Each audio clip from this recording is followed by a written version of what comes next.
The message behind the T. It's amazing the love that God has for us. Have you ever considered how much He cares? Just thinking about life itself, where you are now and where you could have been. The things He has done that no human would care enough to do that for you.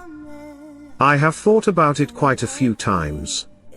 The trouble I got myself into and the decisions I made, but if it was not for the love, grace and mercy of a faithful God, I would not have been here. There is a scripture that David penned, maybe he was thinking the same thing when he wrote Psalm 8:4-5, it reads, "When I consider your heavens, the work of your fingers, the moon and the stars which you have set in place. What is man that you are mindful of him, the son of man that you care for him? You made him a little lower than the heavenly beings and crowned him with glory and honor." We can't begin to fathom that love the God of this universe has for us. Genesis 1:26 says He made us in His image and likeness. You know how powerful that is, to have the Creator make mini-me's of Himself. John 3:16 is a scripture that proves the love God has for humanity, but it takes us individually to think back on our life, the many times He rescued us, He gave us things we did not even ask for, things we did not deserve, when we were living in sin and did not acknowledge Him, but you see traces of His fingerprints in our life. Those times when everyone turned their backs on you and He sends the right scripture or quote your way, it either made you laugh or cried.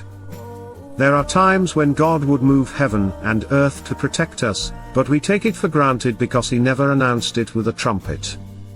All He wants us to do is recognize the love He has for us personally and to identify His fingerprints in what He is doing for us.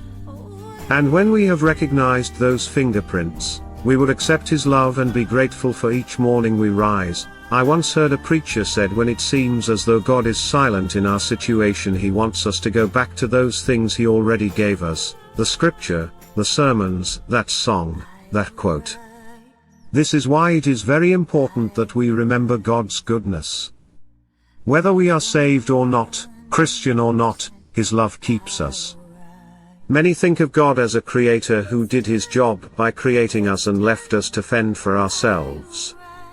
But not so. In 1 John 3:1, His love is so great towards us that He calls us children of God. People, He is a father, and a father that knows and takes up His responsibility.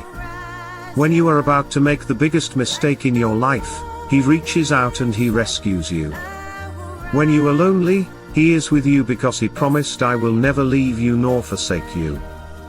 When you don't even know what to do with yourself, He tells you He has a plan for you, Jeremiah 29:11.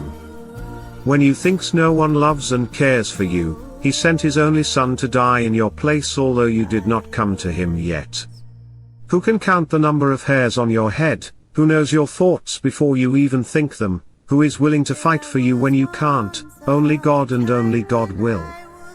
Take some time to remember the traces of God's fingerprints in our situation over the years we have been living. You are a child of God and He loves you very much. If you were blessed by this video, please like and subscribe to this channel.